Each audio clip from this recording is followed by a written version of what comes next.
जय श्री कृष्ण दोस्तों। आज मैं आपके लिए भगवत गीता का अध्याय 2 श्लोक 40वां लेकर आया हूँ। नेहा विक्रम नासोस्ति प्रत्यवायो न विद्यते स्वल्पमप्यस्य धर्मस्य त्रायते महतो भयात्। अर्थात, हे अर्जुन, इस कर्म योग में ना तो आरंभ का कोई नाश होता है और ना ही इसका कभी विपरीत परिणाम होता है। इस धर्म का थोड़ा सा भी अभ्यास मनुष्य को महान भय अर्थात जन्म मरण के चक्र से बचा लेता है।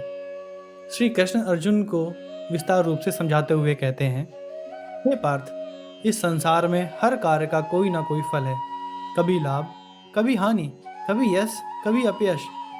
परंतु जब तू कर्म को योग से जोड़कर करता है, अर्थात बिना स्वार्थ और फल की आसक्ति के केवल धर्म के लिए, तब यह कर्म कभी व्यर्थ नहीं जाता।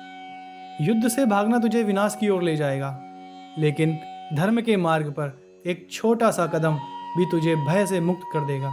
जैसे कोई बच्चा पहली बार तैरना सीखने के लिए पानी में उतरता है, तो उसका छोटा सा प्रयास भी एक दिन उसे गहरे पानी में डूबने से बचा लेता है।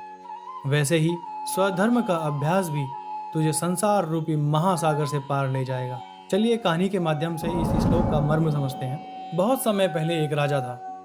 उसके राज्य में एक साधु ने तपस्या प्रारंभ की, लेकिन कुछ समय बाद साधु को लगा कि उसका ध्यान भंग हो रहा है, वह सफल नहीं होगा। वह तपस्या छोड़कर जाने ही वाला था कि तभी एक बूढ़ी औरत ने नदी किनारे एक पत्थर को लगातार पानी से टकराते हुए देखा।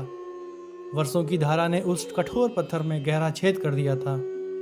बूढ़ी औरत ने कहा, देखो साधु महाराज, पानी की एक एक बूंद ने भी पत्थर में छेद कर दिया, तो आपके थोड़े थोड़े तप से भी एक दिन आपको सिद्धि अवश्य प्राप्त होगी। यह सुनकर साधु को समझ आया कि छोटा सा प्रयास भी व्यर्थ नहीं जाता।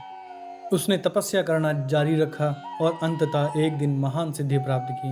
आप सभी ध्यान रखिए दोस्तों, इस मार्ग पर विफलता नाम की कोई चीज़ नहीं है। यहाँ हर छोटा प्रयास भी अमूल्य है। जल्दी अगले नए श्लोक के साथ मिलते हैं। तब तक के लिए जय श्री कृष्ण।